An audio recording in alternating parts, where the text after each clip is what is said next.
but I wanted to also address a little bit of the one initiative thing. The goal in a perfect world would be that we're all working together on a single initiative, but when you talk about single subject rule issues, there are definitely reasons why there will more than likely have to be multiple initiatives to fix different parts of the law. But the other thing that people really need to understand is in the stage that everything's at right now, we don't actually have multiple initiatives on the ballot. What we have is multiple initiatives submitted to the Attorney General for title and summary, and I think that kind of pulls into the next question that you're asking about is more of the process of how things work. There's a few things that people don't understand about the process, the initiative process, and to make things a little extra confusing, it's changed this year. So this year we now have a new set of election codes that define how the initiative process works. And what they say is you submit a draft, and then this is totally new, the first time it's happened in California, there's now a 30-day public input process hosted by the Attorney General.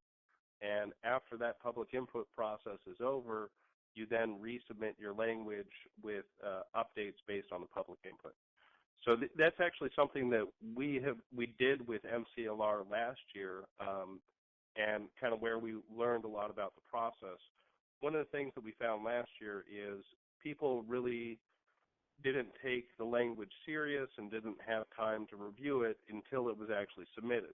And then even after we submitted it, it turned out after the second and third time that we submitted it, we still got more feedback from people. So the process that we've been going through is actually one that we're going to repeat this year, but there's kind of a little difference because of this new official public input process.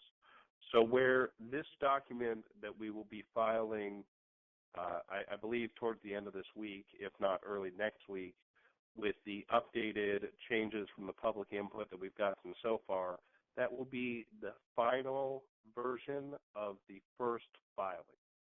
It has always been our goal from day one to make sure that we had the most inclusive process that we could, and that we took as much feedback as we possibly could. So we had already planned from day one that there will be a second filing of MCLR. So when we get this process going through, we'll be able to see the fiscal analysis of our initiative, and we'll be able to get more public input with this final version to find out what issues we may have to address one way or another.